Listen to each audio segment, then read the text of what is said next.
So, ayan guys, huminto na nga kami sa pag-swimming nila Nining sa ni Lucas kasi may mga baby kami guys. Bawal kami magbabad sa tubig ng matagal.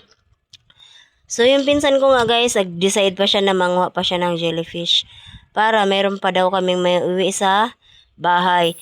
Tas ito namang papa ko guys, sabi niya marami daw paniki dito. So, sabi niya, puntahan daw namin.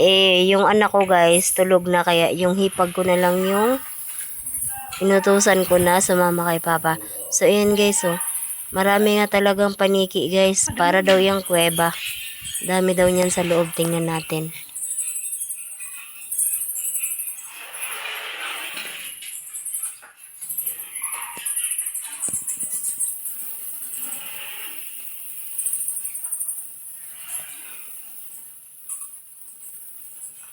Lumabas na sila guys.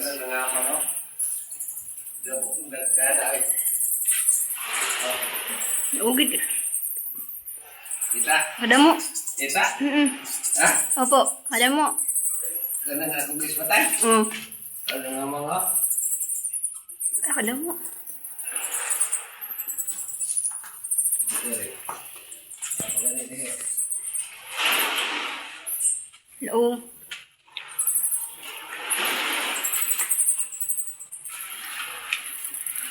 Ang hit-hit lang.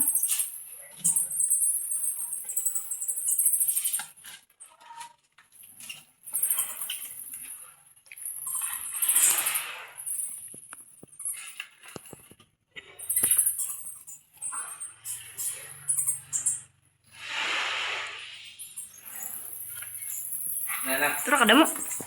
Ha? Ada mo. Oh. Lupa deh. Kita kaya? Kita. Saan ka mas kita kaya? Nang mamalim lang ito. Sarap ang dumi ko. Ada mo. Ito ang gusto ko. Puno eh. Karena Hindi, ito daw. turun tayo. Nara. Nara naman. Hindi rin mo eh. Ito pa kayo. Gani. Mangrot. Agis dalit man eh. So, ayan guys, nag-decide na nga talaga kami na umuwi na kasi mag-aalas 2 na din kasi yan. Worth it din yung bayad namin dito guys sa cottage na yan guys kasi ano siya, 500 for 15 packs. Tapos, pag sumobra naman sa tao guys, 15 pesos each. Meron na silang anuhan, lutuan, tapos meron din silang mga CR, tapos meron din silang parentahan ng mga salbabida, ganun. Kaya gusto namin dito guys kasi yung paliguan nila guys, nilagyan nila ng net.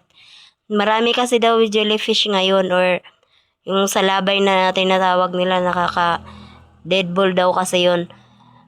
So, hindi makakapasok yun sa loob kasi nga may net. Ewan ko bakit may nakalusot na isa. Kawawa naman yung bata. Saka nahiya na rin kami guys kasi yung kabilaan namin nakatabi sa cottage guys, may kanya-kanya silang dalang lechon. Pero hindi kami binigyan. Charot. So, ayun guys. Solid din naman yung aming pag-swimming kaso napakahirap ng daan kasi ang daming matataas na area tapos mababa na naman. Ang ginawa namin guys, pag mataas na area or masyadong mababa, bumababa kami, nilalakad namin. Si mama na lang yung naiiwan sa tangkal kasi nga, hindi niya na kayang maglakad.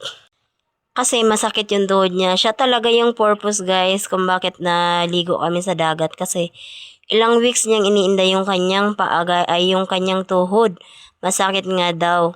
So, nag-decide kami na maligo na lang sakto San Juan din. So, ayun.